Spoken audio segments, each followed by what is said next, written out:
Hey, y'all, hey, we have a disclaimer. Please be advised on this episode, we may be talking about some sensitive topics, especially relating to animals and their lives. So be warned that there may be some sensitive issues. So if you do not wish, that's fine. But these are opinions are our own and we are sharing them with you. Hey, Monica, did you know it's now even easier to listen to Around the Hay Bale podcast? What? Really? How easy? That's right. All you have to do is say, Alexa, play Round the Hay Bale podcast. Playing Round the Hay Bale podcast on Apple Music. Ooh, we're really fancy now. Tune in to Round the Hay Bale every Monday at 9 a.m. Central Time.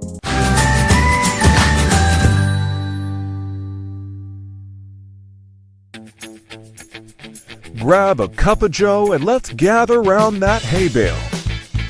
With your hosts, Ann from Andale Homestead, Cayce from Ormsby Farms, Monica from Bland's Promised Land Ranch, and Sandi from Suburban Home Center, Wyoming, Arizona.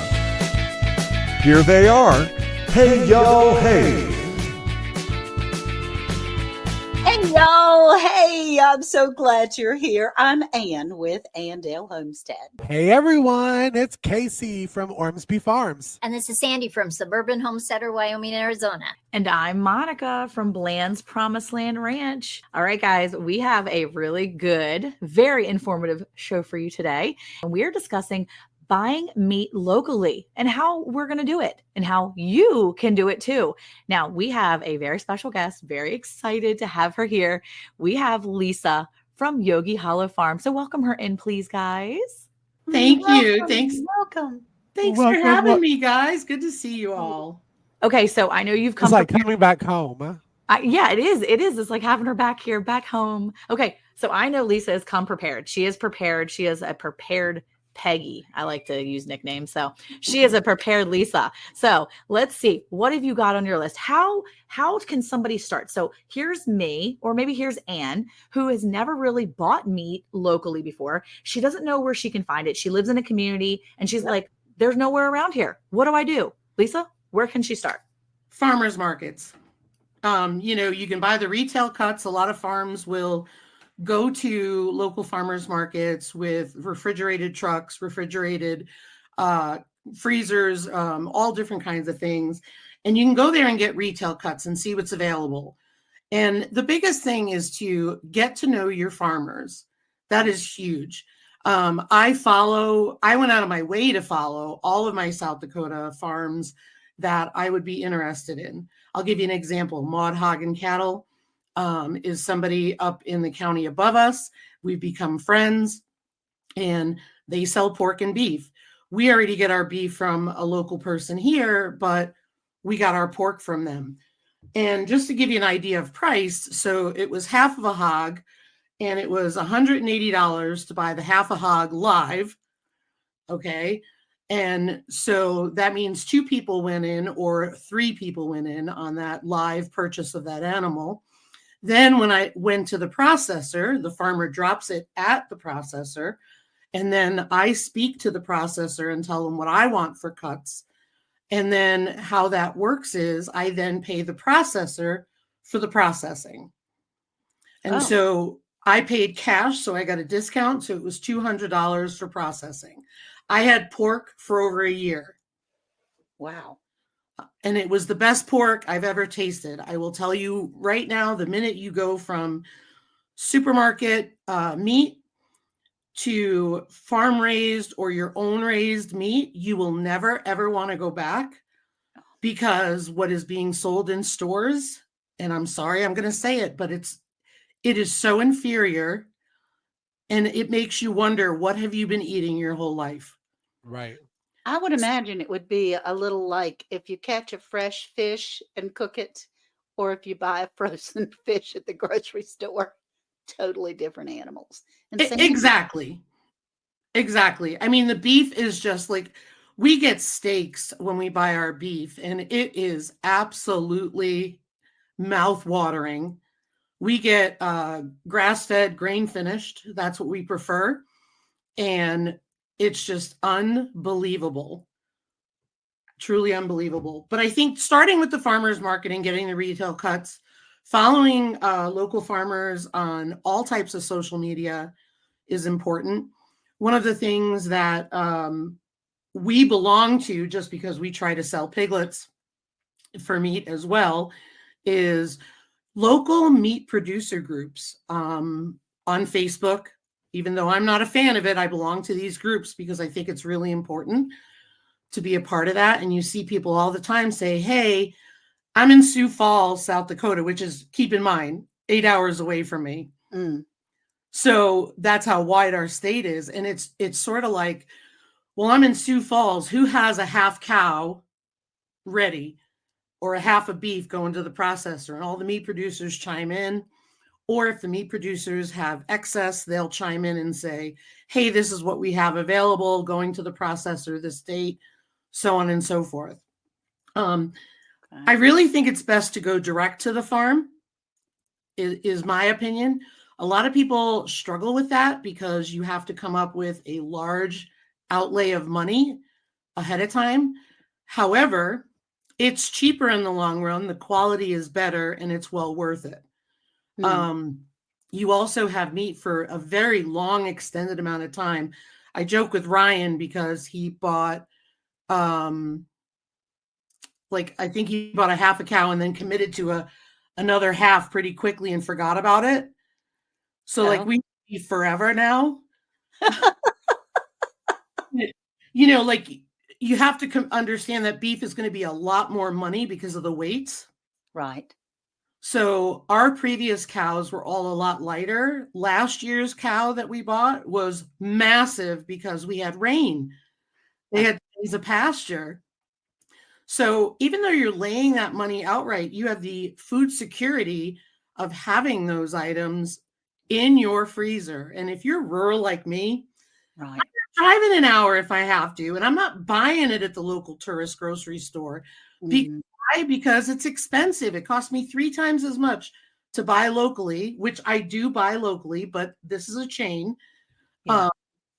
And that's the thing. It's very, very expensive. So I prefer to have things in my home, which keeps my costs down of having to travel and buy things.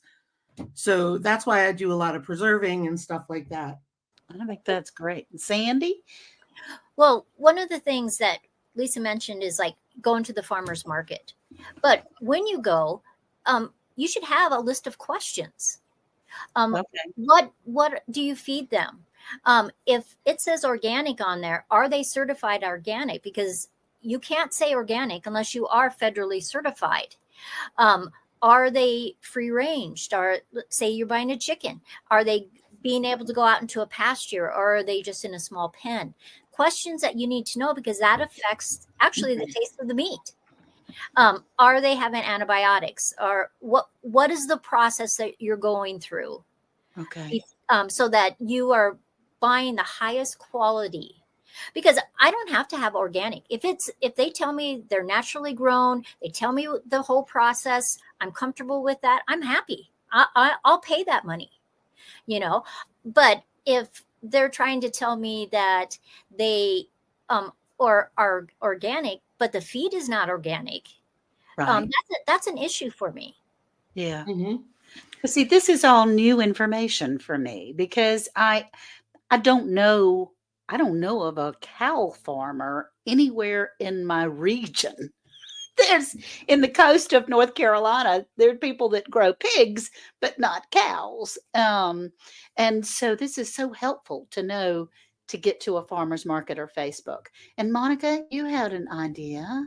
So basically kind of jumping right off of what those beautiful ladies said, both Sandy and Lisa mentioned the farmers markets, right? So you go into the farmers markets, not only are you in front of a person, you're talking to them, you're communicating with them one-on-one. There's all kinds of farmers markets online that you can kind of tap into. We have Cayce, like a Rico ring. We have barn to door. You have like Rico rings. There's all kinds of different things you can tap into online. So, but what happens if you're not on Facebook? Then yes, sometimes you need to go in person. When you're talking to people though, just maybe you see a farmer and they're selling certain vegetables. Talking to them may put you in touch with a person that sells honey, which may put you into a touch with a person that sells beef, which may link you to a person that sells the chicken and then the this and then the that. And I will say that just having that communication with people and word of mouth, that really will get you into a community of people. And once you're into that community, then you're going to easily be able to ask somebody, say Cayce's in your area. You can be like, Cayce, I am looking for rabbit. That's a big thing. People do not sell rabbit, and they do not talk about it very openly because it's taboo. Oh, you eat rabbit? Well, yeah, some people do. And if I was a different ethnicity, you would probably not have any problem with that. However, I'm a white lady that eats rabbit, and people are like, ew. But here's the thing. This is what we do for our family. We grow and we raise our rabbit. And we don't do it in colonies, but you can ask me all about it. And people that will see me, they will talk to me about that. But because I don't advertise that, but if you knew Cayce who knew me and you were looking for rabbit, he would say, oh, Miss Ann, I know a lady that sells rabbit. I think that goes back to community sustainability that we've really talked about for years Yep. on this podcast, is knowing people and making those connections. I think one thing that I wanted to kind of bring up, especially on this episode, is kind of putting it in perspective, because Lisa talked about it, about like, okay, how much money is a half a cow, or how much money is a half of a hog? And if you really look at it and you break it down to the numbers, y'all, it's the same price as you paying at the grocery store for something way, Cheaper. way. Yeah, sometimes it is cheaper. In Georgia, not as much. Let me just say that. But our the beef that we get, she does usually $7 a pound hanging weight. Okay. So when you see that, you see it in the grocery stores, the ones that they've plumped with the fake red dye to make it look fresh and all that kind of stuff. Conspiracy theory, I'm just saying. You're paying $7.99 for a pound of ground beef here in Georgia. And yes, I said it, $7.99 for ground beef, Miss Ann. Ground beef. That's like hamburgers. So if you can pay $7 hanging, which means, as Lisa said, you get a call from the processor because the farmer has now brought that animal into the processor. It's been processed. They will call you and say, hey, Andale, what cuts would you like? You usually get a sheet. Me and Monica have talked about this offline, because for most of y'all that don't know, we have decided to start doing pigs here on the farm. And so I was like, okay, what should I be prepared for? You'll get a sheet and you'll get to say, okay, I and Dale want T-bone steaks, or I want I'm just throwing things out there, but you get to choose. And then if you kind of think about it, you're paying a lot cheaper for that T-bone steak than you could if you get it in, say, Kroger or Piggly Wiggly or something, for fresh meat that, again, is unbeatable. You will never go back. So just to come off of what Cayce said, I have our cut sheet. I actually just sent that to you, by the way, Cayce. My cut sheet for my hog from last year. And I thank you. Here in the state of Texas, we paid per pound, and I'm gonna give up a little bit of my secrets here, but I won't tell you what I pay for beef. But for my hog, you pay a fee to put the animal down, but then I pay. Are you ready? 90 cents a pound on the hang weight. Okay.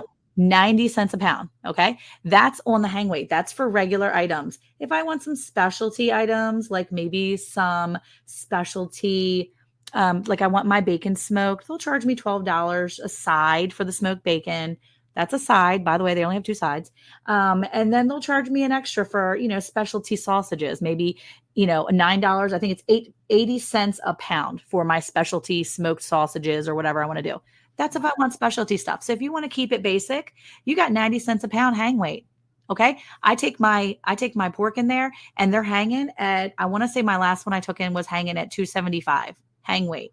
That's a hang. That's a big girl. Okay. That's a big girl or boy. That's not the live weight. That's not what they're walking in.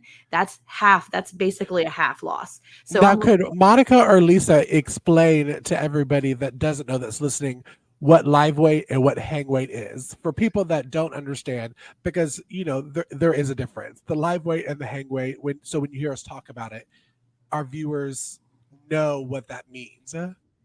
Yeah. So the easiest way for me to explain it is a live weight is when you walk in off the little trailer and they walk in, they get weighed. That's their live weight. They're alive. And their hang weight is what happens after they're processed, right? So after they take off the top part that makes it look like them, so their face is gone, and then they basically eviscerate. They take all the insides out, okay? So they just clean them out. So basically the hang weight is when you've seen it in those movies and those shows where they have it on the little hook and it's hanging there. That's their hang weight. That's the weight you pay the price on. Okay. You don't pay it on the live weight with all the little belly in there and they're jiggling around walking in like a real pig. You pay it on the part with no head and it's just hanging there on the hook. So it just looks like a slab of meat. Okay. That is the hang weight. So when I walk my cow in and he's 1,200 pounds of muscle and beef and beautiful, he's only going to hang at about 600 pounds because I sell grass fed. So there's typically a 50% loss, give or take. I mean, sometimes there's a 40% loss, but most of the time there's a 50% loss. I break it down super easy for my customers and say, if he's alive at 1,200 pounds, he's going to be about 600 hanging. And that's what you're going to pay your price per pound on.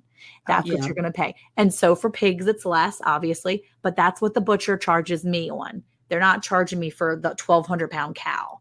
Now, when you're dealing with processing and how much you're going to charge your customers, that's a whole different story. But just knowing live weight means they're alive. Hanging weight means they're already processed. And that's what you're paying the price on right there. So Lisa, when you go in and purchase okay, so let's go with pigs. And we prefer or like the link sausage.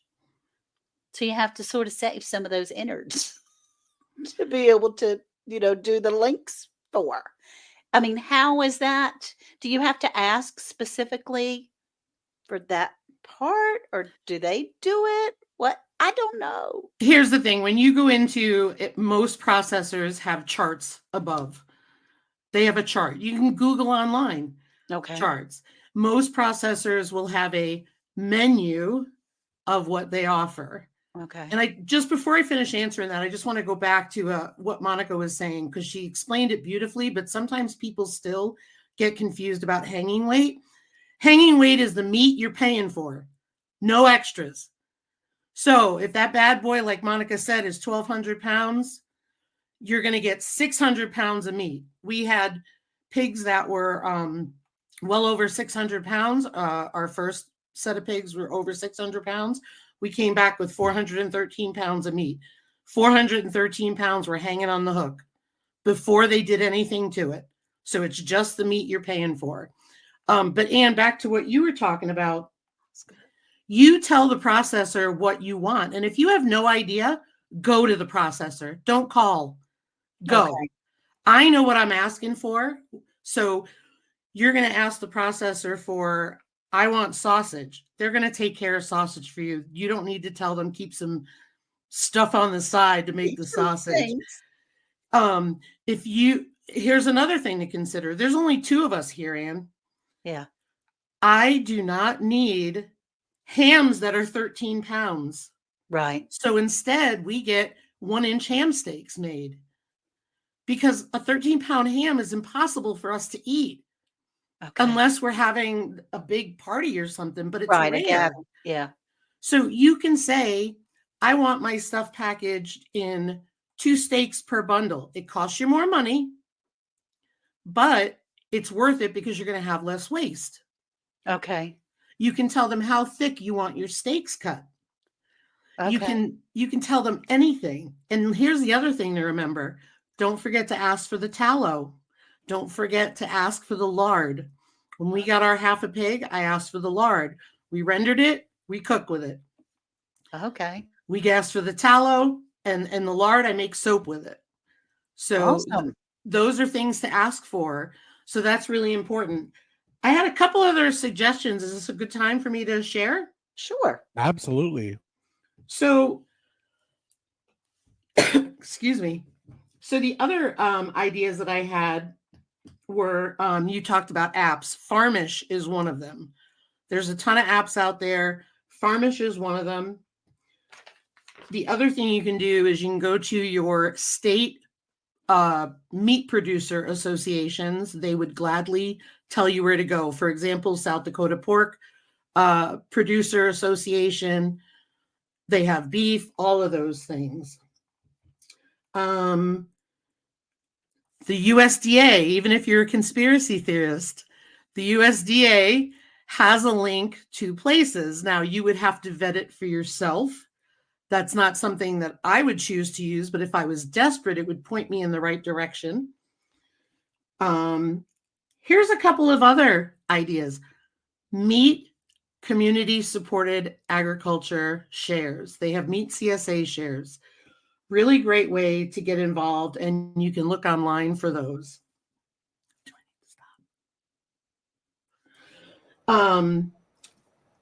Bartering. We know bartering is another way. Obviously, I'm not going to get into that. I'm sure you guys have covered that like unbelievable. But here's a couple other things. If you have local friends who raise meat, ask them, and you don't have the space, ask them if there's a way that you could purchase 20 chicks in their batch and have them raise them, offer to help butcher, all of that stuff, and you split the cost. That's another way to do it, because I can tell you, for me, I have no problem adding another 50 birds because I have the space to raise it for somebody else. You know, it's so funny that you mentioned that, Lisa, because here at Ormsby Farm, one of our big producers is this year we're doing chickens and turkeys. And I'm like, okay, it's me, because my mother has already said, I'll eat it, but don't ask me on the day to get down with the get down. Not doing it. So when you only have 2 people, yes, you can get it done, but why not get a little community together that says, hey, you don't really want to have meat turkeys on your property. Yeah? Why don't you come and help me butcher them, and you get 2 free turkeys? Yep. So that I can add those on for every single one. So we have our little group that is going to be processing. I raise all of the meat birds and the meat turkeys on mine. And then, of course, as my friend says, the meat fairy comes and brings some ground beef or some pork chops and accidentally leaves them in my freezer after processing time. What about you, Sandi? Have you done something like that along those lines? Well, I like lamb. And about an hour and a half away from me, there's a beautiful farm that has lamb. And what they'll do for me is they literally will kill the lamb for me, take the skin off, the innards out, and then I just go pick that up. And then I butcher it myself. So then it's less cost. But you have to be able to know how to butcher, what parts you want. But economically, that can really save you some money. Wow. Absolutely. Absolutely. And Cayce, you know, there's only 2 of us here butchering. So, you know, years we've had 50 meat birds, we've split it into 2 days because it's just us.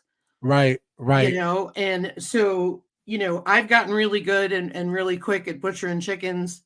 So we've got a bunch we're going to be doing Friday, just because we don't like it long and drawn out, because it ends up costing us more in feed. Mm-hmm. But, you know, we've butchered deer. Ryan shot a buck this past winter, this past fall. And we butchered chickens, turkeys, all of that. The only thing we have not butchered to date is the pigs, you know, and like your mom, I raise cooney pigs, and I've learned one thing. It is really, really hard about them. A commercial hog, they grow so big, you're ready for it. The cooney stay little for long. Man, they draw your heart in. But so Ryan will be handling the 2 pigs when it's time. We have one coming up hopefully within the next week. Hank is going to be moving on to his purpose for our farm.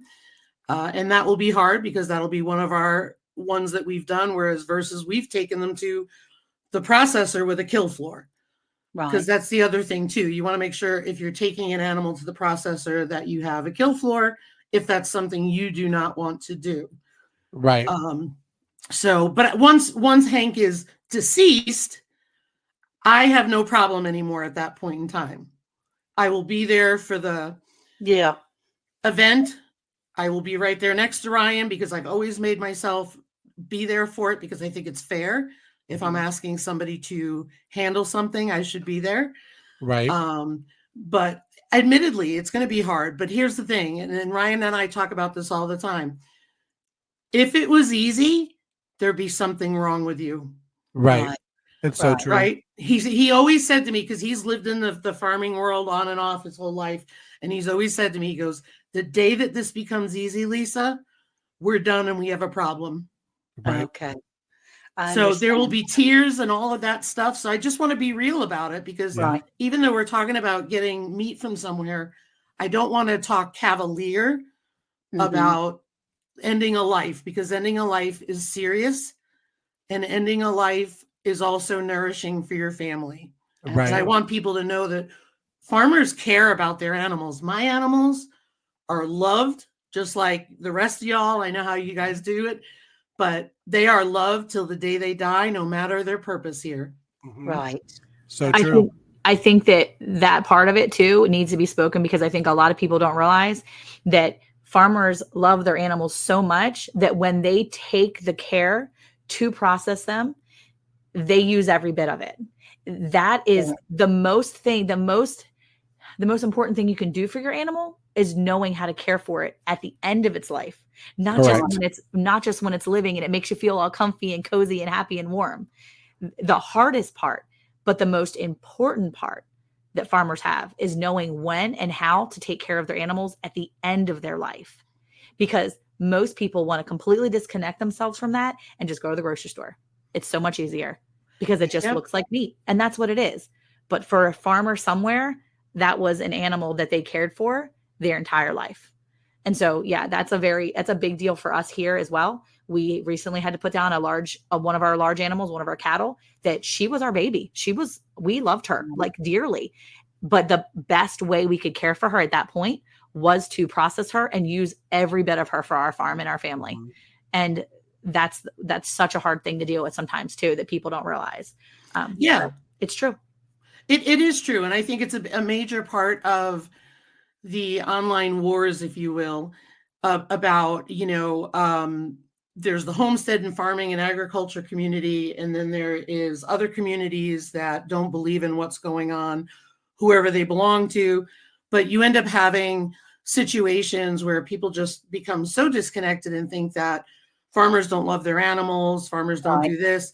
Whalen is Hank and Whalen are meat pigs for us.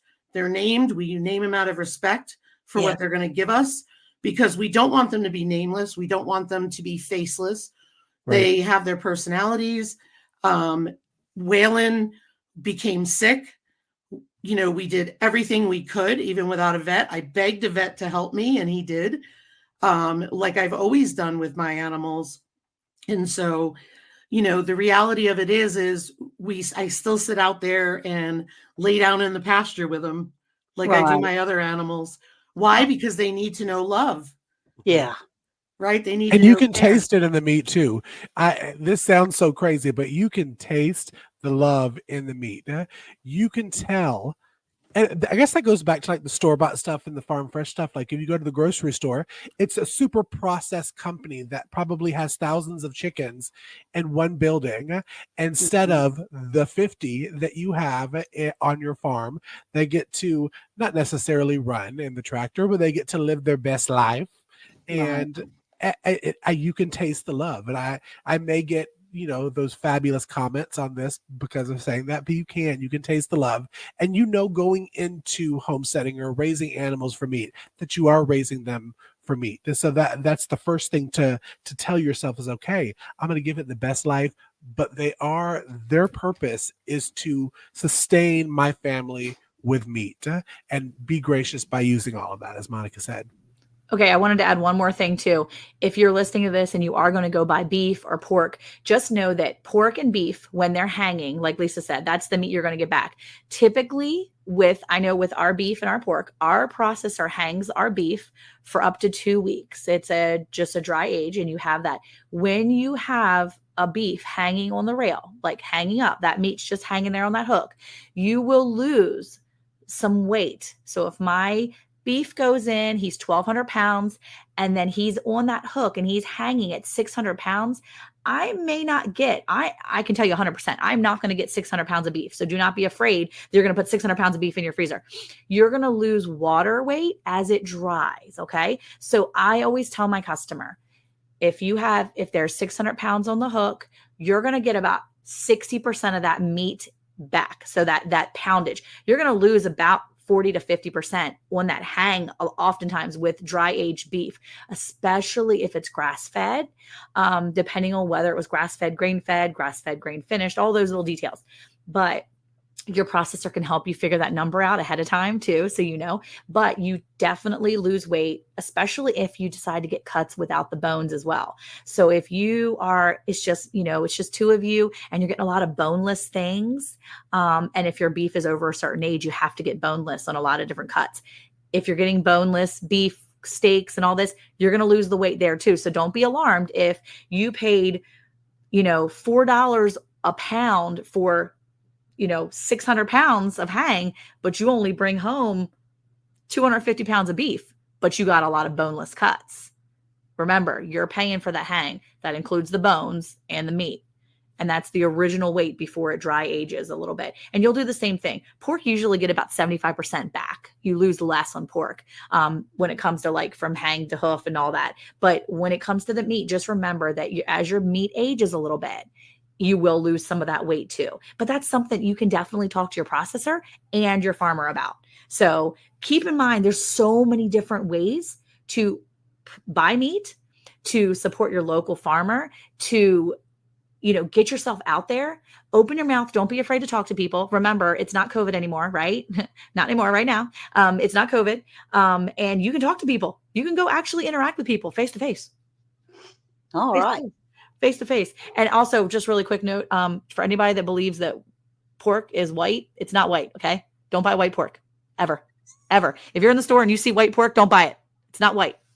Pork is red. Run. Pork is red. Okay.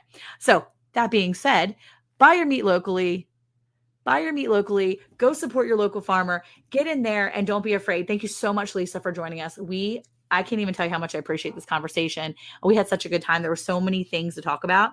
And if you guys have any more questions at all, and you want to hear us talk more about buying meat and all the details that maybe some things that we didn't discuss, grab your questions and come join us live on Friday, because we will be live on YouTube and all the different channels. And we want to have this conversation with you. We want you to ask those questions so we can help you where we know how. So we are a community and we're here for you. And we thank you so much for coming by. We want you to come back and join us every week when we have our Hey Y'all Hey. Thank you again, Lisa, for coming in. We just love you and we appreciate you so much. Thanks for having me. I appreciate it. Cover subscription boxes in your live. There you go. Next time, guys. We'll see you next time. Thanks again. Come back. Bye. Bye. Are you enjoying the Hay Bale topics? To learn more, click on the LinkTree link to get all our product recommendations, along with discount codes and more.